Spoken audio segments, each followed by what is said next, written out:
ഒരുപാട് പേര് എന്നെ വിളിച്ചു തിരക്കി. ഞാൻ ഓക്കെ ആണോ എന്ന് ചോദിച്ചു. രേണു ഓക്കെ ആണോ എനിക്ക് അതറിഞ്ഞാ മതി. രേണു ഓക്കെ ആണോ എന്ന് എനിക്ക് അറിഞ്ഞാൽ മതി. ഇത് നമ്മുടെ ചാനൽ മാറിപ്പോയോ എന്നുള്ളതാണ് ഇപ്പൊ എന്റെ സംശയം. പസ്മിനയുടെ ചാനലാണ് പൊതുവെ എപ്പോഴും പറഞ്ഞുള്ള മോങ്ങൽ കണ്ടിട്ടുള്ളത്. ഇപ്പൊ രേണു അതേ ഒരു നിലവാരത്തിലേക്ക് പൊക്കോണ്ടിരിക്കുന്നു. സംഭവം എന്തോന്ന് നിങ്ങൾക്ക് മനസ്സിലായെന്ന് ഞാൻ വിചാരിക്കുന്നു. കിച്ചു ഒരു വീഡിയോ ഇട്ടു.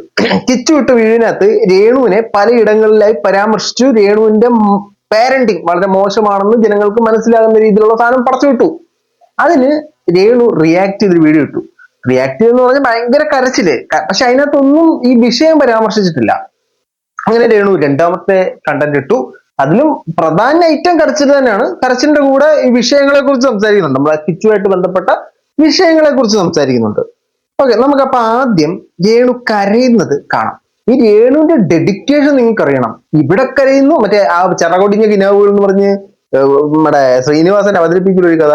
അവിടെ പാല് കാച്ചൽ ഇവിടെ കല്യാണം, അവിടെ പാല് കാച്ചൽ ഇവിടെ കല്യാണം, അവിടെ മരണം. അതേപോലെ ഇവിടെ കരച്ചിൽ അവിടെ സബ്സ്ക്രിപ്ഷൻ, ഇവിടെ കരച്ചിൽ അവിടെ സബ്സ്ക്രിപ്ഷൻ. ഇങ്ങനെയാണ് രേണുവിന്റെ ഒരു സാമാന്യം പൊക്കോണ്ടിരിക്കുന്നത്. നീ മനസ്സിലാവുന്നില്ല ഇത്രയും വിഷമത്തിൽ നിൽക്കുമ്പോൾ നിങ്ങൾക്ക് എങ്ങനെ ഇങ്ങനെ ഒരു ഫോട്ടോ പബ്ലിഷ് ചെയ്യാൻ പറ്റുന്നു എന്നുള്ളത്. അതിലേക്ക് നമുക്ക് വരാം. ആദ്യം നമുക്ക് നമ്മുടെ രേണു ഓക്കെ ആണോ എന്നുള്ളത് ആദ്യം വരണം. നമുക്ക് അത് ആദ്യം അറിയാം. വിളിച്ച് ഇന്നലെ എന്റെ വീഡിയോ കണ്ടിട്ട് ഞാനിപ്പോഴും ദുബായി തന്നെയാണ്.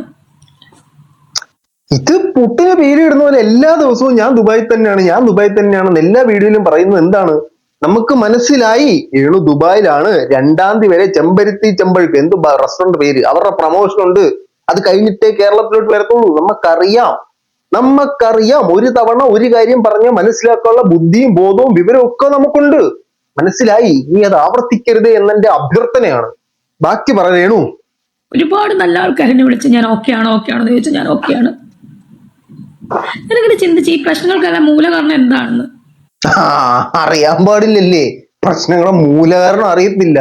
കാണിച്ചു തരാം. ഞാൻ ഇതിനകത്ത് എടുത്തിട്ടുണ്ട് മൂലകാരണം. ഇപ്പോഴീ പുതിയതായിട്ട് വന്ന പ്രശ്നം. അപ്പോഴാണ് ഞാൻ FB-യിൽ പോസ്റ്റ് കണ്ടത്.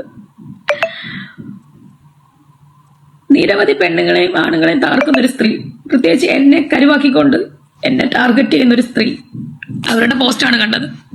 നിങ്ങൾ ആരാണ് ആ സ്ത്രീ? ഏതാണ് ആ പോസ്റ്റ്? ഏതാണ് ആ വിഷയം? ഇതിൽ ഏതിനെ കുറിച്ചിട്ടാണ് രേണു സംസാരിക്കുന്നത്? ഒരു സ്ത്രീ എന്ന് പറയുമ്പോൾ രേണുവിനെതിരെ സംസാരിക്കുന്ന ഒരുപാട് സ്ത്രീകളുണ്ട്. എനിക്കൊന്ന് പുരുഷന്മാരെയൊക്കെ കൂടുതൽ സ്ത്രീകളാണ് രേണുവിനെതിരെ സംസാരിക്കുന്നത്. അപ്പോൾ അതാരെന്ന് മനസ്സിലായിട്ടില്ല. അജീനയാണും എങ്ങനെ വരാൻ വഴിയില്ല. രണ്ടാമത്തെ പ്രശ്നം എന്ന് പറഞ്ഞാൽ ഒരു പ്രശ്നം. ഏതാണ് പ്രശ്നം? രേണുവിനെതിരെ മൊത്തം പ്രശ്നങ്ങളാണ്. സബ്സ്ക്രിപ്ഷന്റെ പ്രശ്നം, കള്ളൂപ്പിയും പെണ്ണേഴ്സല്ലോ കള്ളൂപ്പിയും എന്ത് ആൽബത്തിന്റെ പേരെന്തായിരുന്നു, അതിന്റെ കേസിന്റെ പ്രശ്നം, ഇപ്പൊ കിച്ചുവിന്റെ പ്രശ്നം. ഇതിൽ ഏതാണ് പ്രശ്നം? ഒരു സമയം ഒരു കോൺട്രവേഴ്സി ഉണ്ടാക്കൂ, എന്നാലല്ലേ ഇങ്ങനെ കോഡ് ഭാഷ പറഞ്ഞാൽ നമുക്ക് മനസ്സിലാക്കുള്ളൂ. ഒരു സമയം 3-4 കോൺട്രവേഴ്സികൾ പിടിച്ചു വന്നു നമ്മൾ അങ്ങനെ കാര്യം മനസ്സിലാക്കും.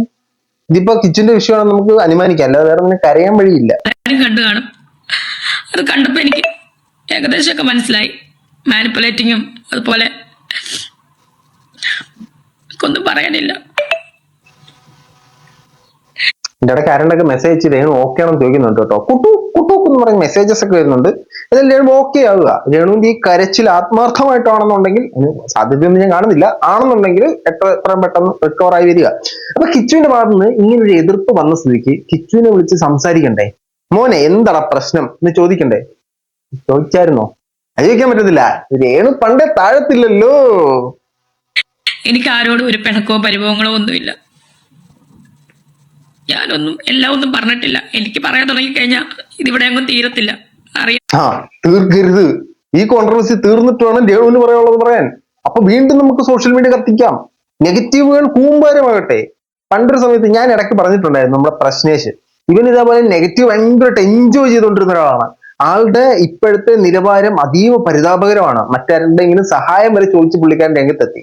രേണു അന്നു മുതലേ നമ്മൾ പറയുന്നുണ്ട്, നെഗറ്റീവ് ആയി പോയി കഴിഞ്ഞാൽ എന്തെങ്കിലും ഒരു സമയത്ത് ഈ നെഗറ്റീവ് തട്ടി നിൽക്കും, അല്ലെങ്കിൽ അതിന്റെ ആഫ്റ്റർ എഫക്ട് അനുഭവിക്കുമെന്ന്. സംഭവം അറിയാം. ഞാൻ ഒരുപാട് അനുഭവിച്ചിട്ട് തന്നെയാണ് ഇവിടെ നിൽക്കുന്നത്. അത് കറക്റ്റ് ആട്ടോ. അത് അംഗീകരിച്ചു കൊടുക്കണം. കാരണം ഭർത്താവ് മരിച്ചു, അതിനുശേഷം പുള്ളിക്കാരിക്ക് ഇവര് വീട് വെച്ചു കൊടുത്തു. അതിനുശേഷം നാടകരംഗത്തേക്ക് ഇറങ്ങി. അതിനുശേഷം ചാന്ത് കുടഞ്ഞൊരു സൂര്യൻ മാനത്ത് അതിലൂടെ പുള്ളിക്കാരി രംഗപ്രവേശം ചെയ്തു. പിന്നെ ഇങ്ങോട്ടുള്ള കാര്യങ്ങളൊന്നും തിരിഞ്ഞു നോക്കാൻ പോലും പറ്റത്തില്ല. വളരെയധികം കഷ്ടപ്പെട്ടാണ് ജീവിതത്തിൽ അവർ മുമ്പോട്ട് വന്നത്. പല ആളുകളും ഇത്തരത്തിൽ തന്റെ ജീവിതത്തിലെ പ്രധാന വരുമാന സ്രോതസ് നഷ്ടപ്പെടുമ്പോൾ തകർന്ന് തരിപ്പണമായി വീട്ടിലിരിക്കാറാണ് പതിവ്. പക്ഷേ രേണുവിനെ പോലുള്ള, നിളാനമ്പ്യാരെ പോലുള്ള, ബാക്കി നിങ്ങൾ പേര് പറ, ഇങ്ങനെ കുറച്ച് ആളുകൾ അവരുടെ സ്വന്തം അധ്വാനത്താൽ സോഷ്യൽ മീഡിയയിലൂടെ കത്തി ജ്വലിച്ച് അവരുടെ ജീവിത മാർഗങ്ങൾ വെട്ടിപ്പിടിച്ചിട്ടുള്ള ആളുകളാണ്. രേണു അങ്ങനെ വെട്ടിപ്പിടിച്ചിട്ടുള്ള ആളാണ്. ശരിക്കും ഒരു ജീവിതത്തിൽ ഒരുപാട് കഷ്ടപ്പെട്ടിട്ടുണ്ട് എന്നാണ് പറയുന്നത്. ചേട്ടനുള്ളപ്പോഴും ചേട്ടൻ മരിച്ചപ്പോഴും എല്ലാം. പക്ഷെ ഇതൊന്നും ഞാനും ആരോട് പറഞ്ഞിട്ടില്ല. എല്ലാവർക്കും എന്റെ കുറ്റം കാണാനും എന്ന് ആണ് നേരം. ഈ കുറ്റമല്ലാതെ നല്ലെന്തെങ്കിലും ചെയ്തിട്ടുണ്ടോ? രേണു അങ്ങനെ പറയരുത്. രേണുവിന് വീഡിയോ കിട്ടിയ സമയത്ത് നമ്മളെല്ലാം സപ്പോർട്ട് ചെയ്തിരുന്നു. രേണുവിന്റെ ചാന്തു കുടഞ്ഞൊരു സൂര്യൻ മാനത്ത് വന്നപ്പോൾ നമ്മൾ സപ്പോർട്ട് ചെയ്തിരുന്നു. രേണുവിനെ ഏത് സാഹചര്യം മുതലാണ് എതിർത്ത് തുടങ്ങിയെന്നുള്ളത് കൂടെ രേണു ഒന്ന് ചിന്തിച്ചു കഴിഞ്ഞാൽ വളരെ ഉച്ചത്തമായിരിക്കും, ഉത്തമമായിരിക്കും. എനിക്കന്ന് 23 വയസ്സേ ഉള്ളൂ. 24 വയസ്സേ ഉള്ളൂ. ഒരു 11 വയസ്സുള്ള ഒരു കുട്ടിയുടെ അമ്മയായി പൂർണ്ണമായിട്ട് ഞാൻ അമ്മയായിട്ട് മാറി. അമ്മയോ? കമ്മയ്ക്ക് ആ വാക്കൊന്നുകൂടെ പറയാമോ? രേണുവിന് ആ വാക്കിന്റെ അർത്ഥം അറിയാമല്ലോ അല്ലേ? ഒരുപാട് മാതാപിതാക്കളുണ്ട്. ഈ മാതാപിതാക്കൾക്ക് തന്റെ മക്കൾ എന്ത് തന്തയില്ലായ്മ കാണിച്ചാലും കുഴപ്പമില്ല, നമ്മൾ സപ്പോർട്ട് ചെയ്യും. എന്ത് തന്തയില്ലായ്മ കാണിച്ചാലും സപ്പോർട്ട് ചെയ്യുന്ന ഒരുപാട് മാതാപിതാക്കളുണ്ട്.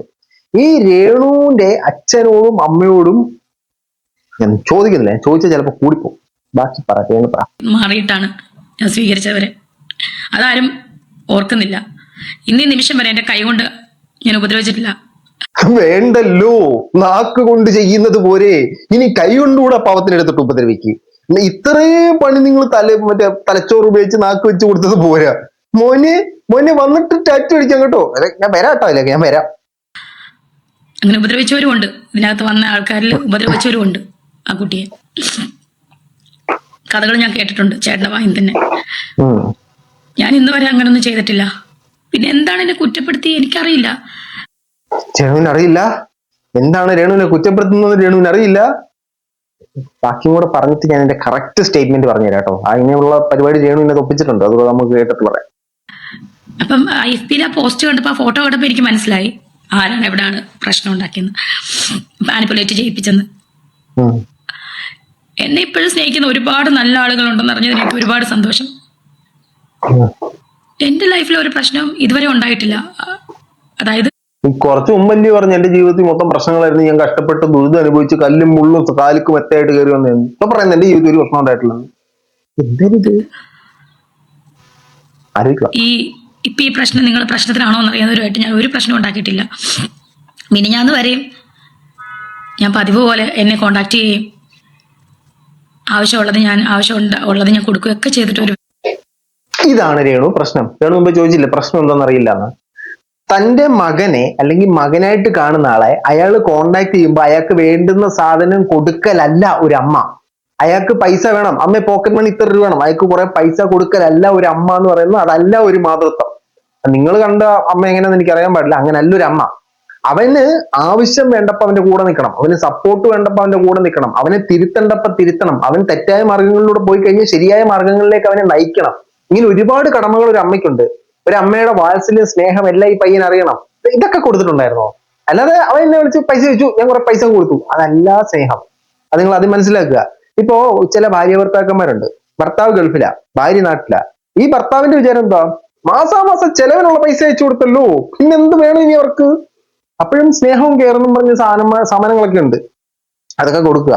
ഈ രേണുവിന് അമ്മയുടെ സ്നേഹം ഒന്നും പറഞ്ഞാൽ മനസ്സിലാക്കില്ലെന്ന് എനിക്ക് മനസ്സിലായി. അത് എന്തിന്റെ കുഴപ്പമൊന്നും ഞാൻ പറയുന്നില്ല, അത് മനസ്സിലാക്കിയെന്ന് ഞാൻ വിചാരിക്കുന്നു. അതിന്റെ കുഴപ്പം തന്നെ വ്യക്തിയാണ്, ഒരു അമ്മയാണ് ഞാൻ. മിനിഞ്ഞാന്ന് വരെ അമ്മയാണ് ഞാൻ. പറ അത് നമ്മൾ പുച്ഛിക്കാൻ പാടില്ല, നമ്മള് മോശം അയ്യേ ഡേറ്റി മൈൻഡ് അങ്ങനല്ല, നമുക്ക് കേൾക്കാം. പിന്നെ എന്താണ് ഇവിടെ സംഭവിച്ചെന്ന് എനിക്കറിയില്ല, എനിക്കൊന്നും അറിയില്ല. Totally I M confused. ഇപ്പം മനസ്സിലായി, ആ ഫോട്ടോ കണ്ടപ്പോൾ എനിക്ക് മനസ്സിലായി മാനിപ്പുലേറ്റിംഗ് ആണെന്ന്. അവരെ സ്വാധീനിച്ചത് എങ്ങനെയാണെന്ന് എനിക്ക് മനസ്സിലായി. ഒരുപാട് പേര് എന്നെ വിളിച്ചു തിരക്കി. ഞാൻ ഓക്കെ ആണോ എന്ന് ചോദിച്ചു. ഇത് എന്റെ നെഗറ്റീവ് അടിക്കുന്നവർക്ക് ഒരു സന്തോഷമായിരിക്കും ഞാൻ ഈ കരയുന്നത്. എനിക്ക് ഒരുപാട് കാര്യം പറയാനുണ്ട്. എൻ്റെ ലൈഫ് സ്റ്റോറി പറഞ്ഞു കഴിഞ്ഞാൽ ബിഫോർ സൂചേട്ടൻ ആൻഡ് ആഫ്റ്റർ സൂചേട്ടൻ, അല്ലെങ്കിൽ ആഫ്റ്റർ സൂചേട്ടൻ ഡെത്തിന് ശേഷമുള്ള സൂചേട്ടൻ. രേണുവോട് ഞാൻ നേരത്തെ പറഞ്ഞിട്ടുണ്ട്, സീരിയസ് ആയിട്ടുള്ള വിഷയം സംസാരിക്കുന്നതിൻ്റെ ഇടയിൽ തമാശ കാണിക്കരുത്. നേരെ ഈ സീരിയസ് വിഷയങ്ങളുടെ ഇടയ്ക്ക് ഇംഗ്ലീഷ് പറയരുത്. എന്തിനീ ആവശ്യമില്ലാത്ത ഇംഗ്ലീഷ് ഇടയ്ക്ക് കുത്തിത്തിരിക്കാൻ നോക്കുന്നേ? നമുക്ക് മനസ്സിലായി നിങ്ങൾക്ക് ഇംഗ്ലീഷ് അറിയാൻ പാടില്ല, നമുക്ക് മനസ്സിലായി. അത് ഒരിക്കലും ഒരു തെറ്റല്ല. ഇംഗ്ലീഷ് പഠിച്ചിരിക്കുക എന്നുള്ളതല്ല നമ്മുടെ സമൂഹത്തിൽ ഞാൻ ഭയങ്കര കിടിലുമാണെന്ന് കാണിക്കാനുള്ള സാധനം. അതല്ല സാധനം. രേണു കഷ്ടപ്പെട്ട് ഇംഗ്ലീഷ് പറയേണ്ട കാര്യമില്ല. നിങ്ങൾ ഇംഗ്ലീഷ് പറഞ്ഞ് ഇതിനെ ഇങ്ങനെ തെറ്റിക്കുമ്പോഴത്തേനും ഇത് നിങ്ങൾ പരിഹാസപാത്രമാവും. ഇതൊക്കെ മനസ്സിലാക്കേണ്ട രേണു. ബിഫോർ സൂചേട്ടൻ ആഫ്റ്റർ സൂചേട്ടൻ ഡെത്ത്, ഇത് നമ്മൾ സ്കൂളിൽ പഠിക്കുമ്പോൾ ഈസ് അവിടെ വരുമ്പോ വാസ് എടുത്ത് വിടണം, വാസ് ഇവിടെ വരുമ്പോ വാസ് വിട്ടുന്നുണ്ട് അതിലൂടെ ഇറങ്ങിപ്പോകും. ഇതേപോലെ പഠിക്കുന്നവരുണ്ട് രേണുവിന്റെ ഇംഗ്ലീഷ് ടൈപ്പ് ഇടുന്ന ഡിസിഷന്റെ ഒക്കെ സ്പെല്ലിംഗ് രേണുവിനെ ആരെ പഠിപ്പിച്ചേ? പോയി 50 തൊട്ട് എംപോസിഷൻ എഴുതിയിട്ട് ഡിസിഷന്റെ സ്പെല്ലിംഗ് പഠിച്ചിട്ട് വന്നോണം. തെറ്റുന്നതോ ഒരു തെറ്റല്ല, പക്ഷെ അത് ഏത് സാഹചര്യത്തിൽ നിന്നും കൂടെ ചിന്തിക്കണം. ഇത് മറ്റേ പരിഷ്കാരി കളിക്കുന്ന പോലെ എനിക്ക് ഫീൽ ചെയ്തത്. ബാക്കി പറഞ്ഞാട്ടെ.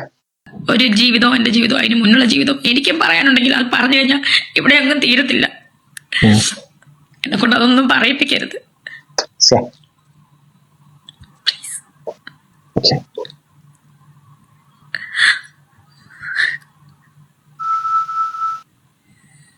നമുക്ക് കരയുന്നൊന്നും കാണാൻ പാടില്ല. നമ്മൾ കരയുന്നുണ്ട് കഴിഞ്ഞാൽ എന്റെ മനസ്സിൽ, അതുകൊണ്ട് ഞാൻ മറ്റുള്ള വിഷമം കാണാറില്ല. സോ നമ്മൾ ഇത് ഇവിടെ കൊണ്ട് സ്കിപ്പ് ചെയ്യുന്നു. ഓക്കെ, രേണു ഭയങ്കര അതിഭീകരമായി കരയുന്നു. രേണുവിന്റെ വിഷമങ്ങളെ നമ്മൾ ഇവിടെ കാണുന്നു. നല്ല വിഷമം ഉണ്ടെങ്കിൽ തീർച്ചയായിട്ടും കരഞ്ഞൊക്കെ തീർക്കുക, യാതൊരു കുഴപ്പമില്ല. അതൊക്കെ നല്ല കാര്യമാണ്. അപ്പൊ രേണുവിന്റെ ഭാഗത്തു നിന്ന് വന്ന തെറ്റുകൾ രേണു ആലോചിച്ച് നോക്കുക. എന്തെങ്കിലും തെറ്റുകൾ വന്നിട്ടുണ്ടെങ്കിൽ തിരുത്താൻ. ഈ രേണു അറിയേണ്ട ഒരു കാര്യം, രേണുവിന് ഒരു കാര്യം പറയാൻ താല്പര്യമില്ലെങ്കിൽ രേണുവിന്റെ അണ്ണാക്കി കുത്തിട്ട് ആരും പറയിക്കത്തില്ല. ഈ വിഷയം സ്കിപ്പ് ചെയ്യുക. രേണു എന്തുകൊണ്ട് ഇതിന് കൃത്യമായ മറുപടി തരുന്നില്ല? ഇതിന് കൃത്യമായ മറുപടി ഇല്ല. സബ്സ്ക്രിപ്ഷന് വേണ്ടിയിട്ട് നമ്മൾ ചോദിച്ചതിന് കൃത്യമായിട്ടുള്ള മറുപടി ഇല്ല. ഹനാൻ വന്ന് ചോദിച്ചതിന് രേണുവിന് കൃത്യമായിട്ടുള്ള മറുപടി ഇല്ല. അൽപ്പ ബ്ലോഗ് ചോദിച്ചതിനൊക്കെയാണ് രേണുവിന് മറുപടി ഉള്ളത്. അപ്പൊ രേണു മറുപടി പറയുന്ന വിഷയങ്ങൾ ഏതൊക്കെയാണെന്ന് മനസ്സിലായാലും രേണുവിന് ഉത്തരവില്ലാത്ത സാധനങ്ങൾക്ക് രേണു മറുപടി പറയത്തില്ല. രേണുവിനെ അപരാധം പറയുന്നതിനൊക്കെ രേണു മറുപടി പറയും. ഇനി രേണുവിന്റെ ഒരു പ്രഹസനമുണ്ട്. ഈ പ്രഹസനങ്ങളൊക്കെയാണ് രേണുവിന് ഇപ്പൊ തിരിച്ചടിച്ചുകൊണ്ടിരിക്കുന്നത്. എയർപോർട്ടിൽ എങ്ങാണ്ടാട്ടോ പോകുമ്പോ, ഇപ്പൊ അങ്ങോട്ടും ഇങ്ങോട്ടും എല്ലാം പോവാണല്ലോ, എങ്ങാണ്ടാട്ടൊക്കെ പോകുമ്പോ കിച്ചുവിനോടാണ് ഞാൻ സംസാരിക്കുന്നത്, കിച്ചുവിന് വേണ്ടുന്നത് ഞാൻ ചെയ്തു കൊടുക്കുന്നുണ്ടെന്ന് കാണിക്കാൻ വേണ്ടിയിട്ട് രേണു കാണിച്ച ഒരു മ്യാസ്മരിക പ്രകടനം കണ്ടതിന് ശേഷം നമുക്ക് രേണുവിന്റെ എക്സ്ക്ലൂസീവിലേക്ക് പോവാം. സ്റ്റാർട്ടിന്റെ കാര്യം നോക്കാവേ. ശരി പറഞ്ഞു, ശരി. പറ, ഇനി എന്താ ചോദിക്കാനുള്ള? പറ കിച്ചു. ചോദിക്ക്, ഇനി ചോദിക്ക്. കിച്ചുവിനോട് സംസാരിക്കുന്നത് നിങ്ങൾ കണ്ടില്ലേ? ഞാൻ കിച്ചുവിനോട് കണ്ടില്ലേ?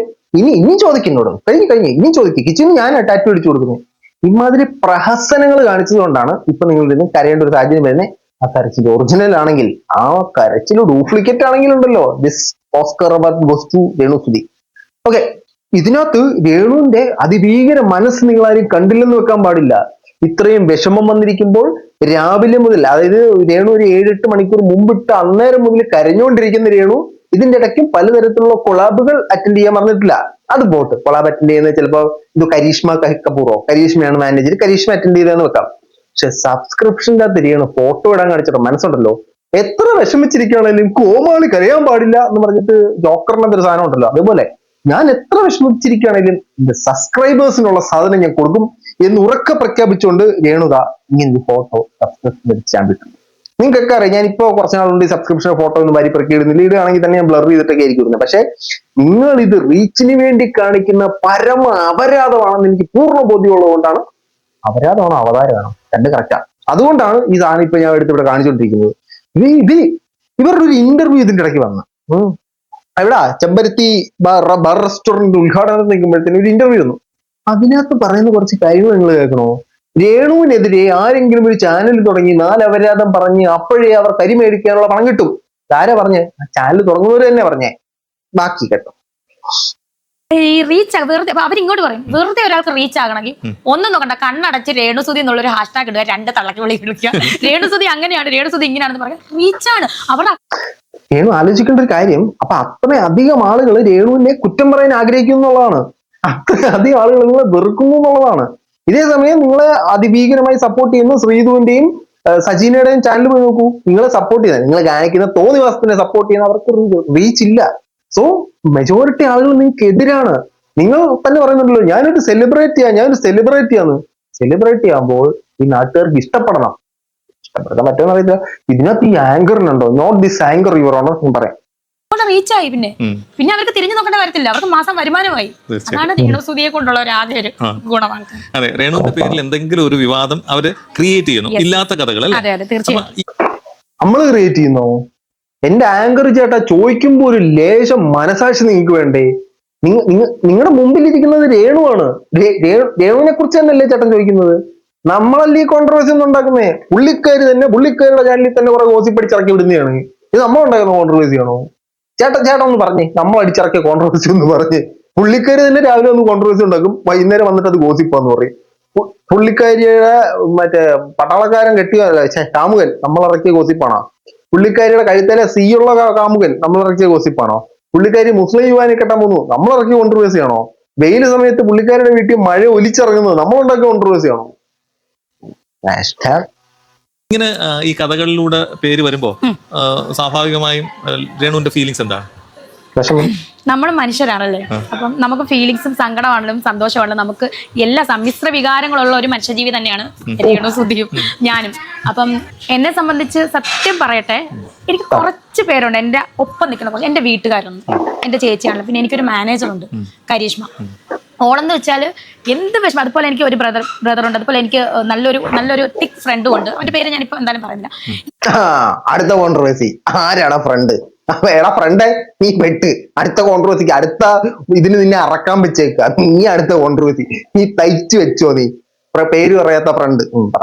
നമുക്ക് എന്ത് മനസ്സിന് വിഷമം ഉണ്ടെങ്കിലും അവരുടെ അടുത്ത് നമ്മൾ ഷെയർ ചെയ്ത് കഴിഞ്ഞാൽ സെറ്റായി. കാരണം ഈ 10,000 പേര് എന്നെ പറ്റി നെഗറ്റീവ് പറഞ്ഞാൽ ഈ 4 പേര് എന്റെ വിവരമില്ലാത്ത 3-4 പേരുണ്ടല്ലേ. ഞാൻ വിചാരിച്ച് കമന്റ് ബോക്സിൽ കിടന്ന് പൊട്ടത്തരം പറയുന്ന കുറച്ചു പേരേ ഉള്ളൂ. അല്ല, വേറെ 4 പേരുണ്ട്, മുഴുത്ത ടീമുകളുണ്ട്. നിങ്ങളൊക്കെ നേതാക്കന്മാരായിട്ട് ഒരു എന്ത് കാണിച്ചാലും കീജയ് വിളിക്കുന്നവന്മാരെ കേട്ടോ പറയുന്നത്.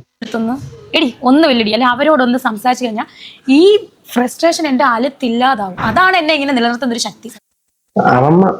ഒന്നും പറയുന്നില്ലേ? ഒരു ചെറിയ പാർട്ട് നമുക്ക് കാണാം. സോ അതിന്റെ വിവാദങ്ങൾ നടന്നുകൊണ്ടിരിക്കവെയാണ് അടുത്ത പുതിയ ആ ഒരു പുതുതായിട്ട് ചാനൽ തുടങ്ങി. ആ ചാനൽ തുടങ്ങിയപ്പോഴുള്ള ഒരു പോസിറ്റീവ് ആയിട്ടുള്ള വൈബാണല്ലോ കാണുന്നത്. തീർച്ചയായിട്ടും സബ്സ്ക്രിപ്ഷനെ കുറിച്ചിട്ടാണ് ചോദിക്കുന്നത്. സബ്സ്ക്രിപ്ഷൻ തുടങ്ങിയപ്പോൾ ഉണ്ടായിട്ടുള്ള മനോവികാരത്തെ കുറിച്ചിട്ടാണ് പറയുന്നത്. അത് രേണുസുതിക്ക് വല്ലാണ്ട് രേണുസുതിയെ ആകർഷിച്ച് അതിൽ നിന്ന് പിടിച്ചു നിർത്തി ആ സബ്സ്ക്രൈബേഴ്സിന് എന്ത് വില കൊടുത്തും സന്തോഷിപ്പിക്കണമെന്നുള്ള രേണുവിന്റെ പിന്നിലെ ആ മനോവികാരം എന്താ നിങ്ങൾക്കറിയോ? ഇതാണ് ആ മനോവികാരം അങ്ങനെ എത്തിച്ചേരാൻ. എനിക്ക് ഇപ്പം ആരാണ് സബ്സ്ക്രിപ്ഷൻ ചെയ്യാത്ത തുടങ്ങാത്ത ഒട്ടുമിക്ക സെലിബ്രിറ്റികൾ സാധാരണക്കാർ മാസം 12 ലക്ഷം വരെ മേടിക്കുന്ന ആൾക്കാരുണ്ട് എക്സ്ക്ലൂസീവ് കണ്ടന്റ്. രേണുസുതി എന്നാലും അതിനെ കടത്തി വെട്ടണം. മാസം 12 ലക്ഷം മേടിക്കുന്ന സെലിബ്രിറ്റീസ് ഉണ്ട്, അതിനെ കടത്തി വെട്ടുക എന്നുള്ളതാണ് രേണുവിന്റെ ഇത്. എക്സ്ക്ലൂസീവ് കണ്ടന്റ് ആണ് രേണുസുതി ഇടേണ്ടത്, അല്ലാതെ എക്സ്പോസീവ് കണ്ടന്റ് വിടാം, കുഴപ്പമൊന്നുമില്ല. രേണുസുതി എന്നാലും 12 ലക്ഷം ആയില്ല. ഇപ്പം ഒരു 2 ആഴ്ച ആയതോടെ തുടങ്ങിയിട്ട് ഒരു 3 ലക്ഷം മാസം വരുമാനം ആകാറായി. എന്തായാലും ഒത്തിരി താങ്ക്സ്. എന്നെ ഇത്രത്തോളം എന്താ പറയാ നെഗറ്റീവ് അടിച്ചാണ് ആൾക്കാർ എന്തോ ഇതിനകത്ത് കാണിക്കുന്ന കണ്ടന്റ് എന്താന്ന് ഓർത്ത് വരുന്നവരുമുണ്ട്. എന്തായാലും ഒരുപാട് പേര് സപ്പോർട്ടുണ്ട്.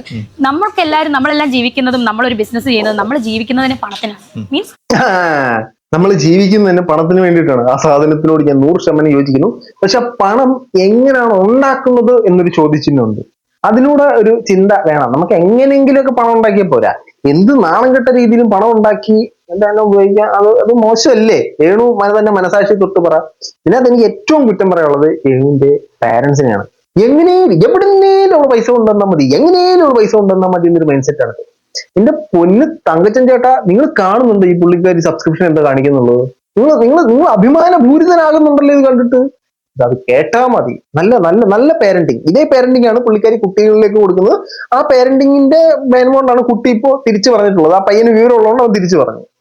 നല്ലതാ. ഞാൻ പറഞ്ഞല്ലോ, എന്റെ അറിവിലുണ്ട് ഇതേപോലെ ചെറ്റ പാരന്റ്സ്. ചെറ്റ പാരന്റ്സ് ഈസ് ഡൂയിങ് വാട്ട് ചെയ്താലും അതിനെ കൈയടിച്ച് പ്രോത്സാഹിപ്പിക്കും. എന്നിട്ട് ദൈവസ്തംഭം ആശ്ചര്യം, അവരെന്ത് ചെയ്താലും ശരി, നമ്മൾ എന്ത് ചെയ്താലും തെറ്റ്. ഇത് എവിടെ പോയി നിൽക്കുമെന്നറിയോ? എനിക്കറിയത്തില്ല. നിങ്ങൾക്ക് അറിയാവുന്നവർ നിങ്ങൾ തീർച്ചയായിട്ടും കമന്റുകൾ ചെയ്യും. കുറച്ചും കൂടെ ഉണ്ട്. പക്ഷെ അത് ഞാൻ റിയാക്ട് ചെയ്യുന്നില്ല. എനിക്ക് മതിയായി, എനിക്ക് വെറുതെ. ഞാൻ കുറച്ച് നാളുകൾക്ക് ശേഷമാണ് ഒരു ദിവസം 2 വീഡിയോ ഇട്ട് വരുന്നത്. ഞാൻ ഒരു വീഡിയോ കൂടെ തരാം. ഞാൻ രാവിലെ മുതലേ പറയുന്നുണ്ട്, എനിക്ക് ഒരാളെ കൂടെ പറയാനുണ്ട്. അതിനുള്ള അവസരം തരുന്നില്ല. രേണു മാലപ്പടക്കം പോലെ പട്ടപ്പട്ട എന്ന് കണ്ടന്റ് തന്നുകൊണ്ടിരിക്കില്ലേ? എങ്ങനെ എന്ത് ചെയ്യും? ഞാൻ ഓടിപ്പോയി അടുത്ത വീട്ട് വരാം. മറ്റു വീട്ടിലാണ് വരാം.